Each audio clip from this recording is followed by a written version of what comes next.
School. Since they hadn't had any luck, Bob and Joan took the little boy back home with them. He was perfectly content to trot along holding their hands, looking this way and that, for all the world as though he did belong to them. "Grandpa and Grandma," said Joan scornfully. "Well, that's not so bad," said Bob. "They might have thought we were rats and all." "But what are we going to do with him?" "Blowed if I knew. But I don't want to spend another day trailing about and getting nowhere. I shall have to work late tonight, and I'm blooming tired." Roger didn't eat his bedclothes that night, although Joan thought the wooden bedpost looked a bit gnawed, and there was a damp splinter or two under his pillow the next morning. "There's a good boy," she said, cooking him some porridge in the range. "You eat this, and I'll take you down to school." Bob stayed at home to catch up with his cobbling. "Listen carefully and do what the teacher says," the old man told him. "That's the way to learn." The school was a big building smelling of children. Roger liked it at once. There were boys and girls running about outside and throwing balls and fighting each other and shouting, and he thought this would be a fine place to spend the day. "But you're not in fact any relation at all?" said the head doubtfully to Joan as she stood holding Roger's hand in front of his desk. "No, but we're looking after him for the time being, and the doctor said we had to bring him into school," she said. "I see," said the head. "Well, Roger, how old are you?" 3 weeks, said Roger. "Don't be silly now, that's not a good way to start. And if you were only 3 weeks old, you'd still be a baby. How old are you? Answer me properly this time."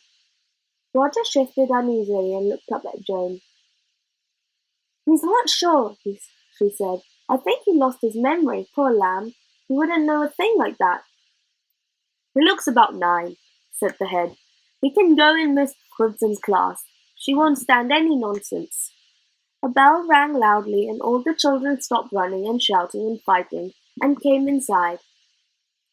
Roger was disappointed that the fun seemed to have stopped, but he sat where the teacher told him to, next to a boy with a runny nose. "Now, get out your pencils," said Mrs. Gribbins, "and we'll have some arithmetic." Roger hadn't got a pencil, of course, or would have eaten it already. So he just watched as the other children took up theirs, and he knew he'd learned another word, arithmetic, meaning snack. But to his absolute amazement, the other children put the tasty ends of their pencils onto pieces of paper and drew lines with them.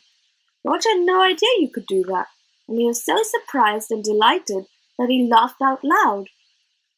"What's the joke?" snapped Mrs. Gribbins. "What's so funny, eh?" "They're making lines with their patience," Roger said eagerly to share his discovery. "You're playing a dangerous game with my patience," said Mrs. Gribbins. "Haven't you got a pencil?" "No," said Roger. Mrs. Gribbins couldn't believe that any pupil would come to school so badly prepared, and thought he was being cheeky. "Go and stand in the corner," she snapped. Roger was happy to do that. He could smile at all the other children, but she made him face the wall, and that wasn't so interesting. And then the boy with the runny nose found a rubber band in his pocket and flicked it hard at Roger's neck. Mrs. Gribbins' back was turned, so naturally when Roger shouted and jumped and rubbed his neck, she thought he was being naughty. "I'm warning you," she said. "One more piece of nonsense, you're going to the head." All the other children were enjoying it no end, and as soon as she turned away, someone else flicked another rubber band. Roger shouted again, and spun around to find Mrs. Gribbins making for him with her hand raised. Whether she would have snapped him or not, no one knew, because she didn't get any closer. Roger, seeing a threat, leapt up to bite her hand. He got a good mouthful of it, and shook hard, and Miss Gribbins shrieked and whacked him with her other hand, and the two of them struggled back and forth, while the other children gasped with delight. Of course, the more she struggled, the more frightened Roger became, and the tighter he bit, until at last she tugged her hand away.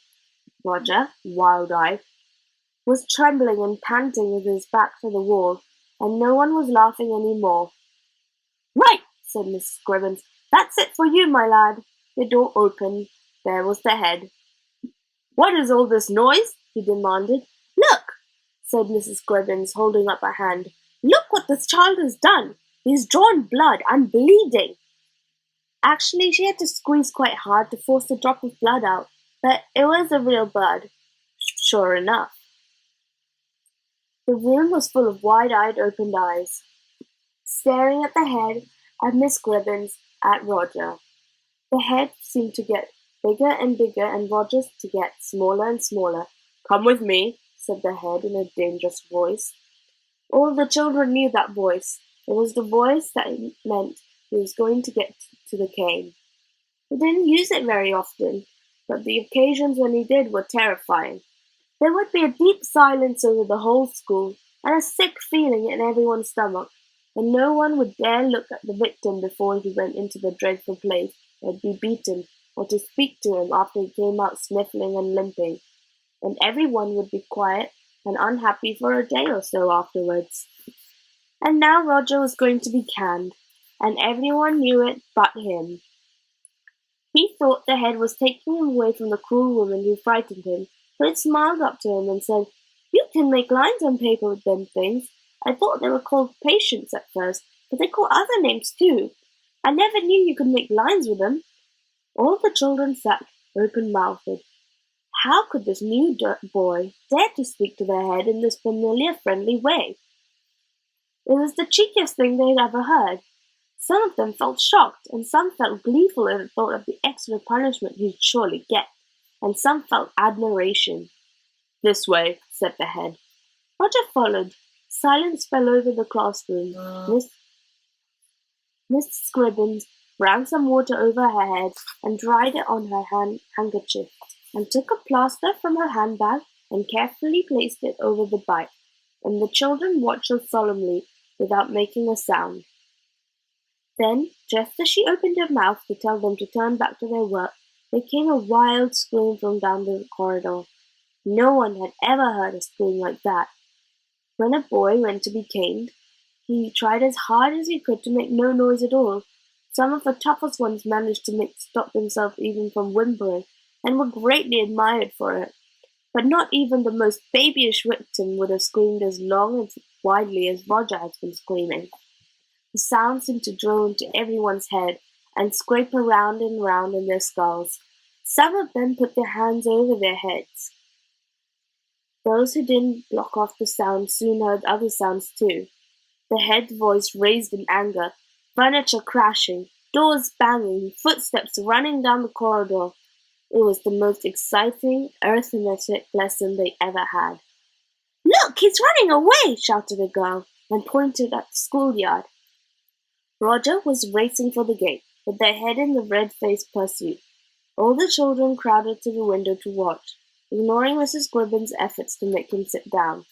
They jumped and clapped and laughed with shocked delight, as Roger fought and screamed and bit and kicked and finally tore himself free, leaving the head flailing at the empty air behind him. Then Roger scrambled up and over the gate in a second or so, and vanished around the corner.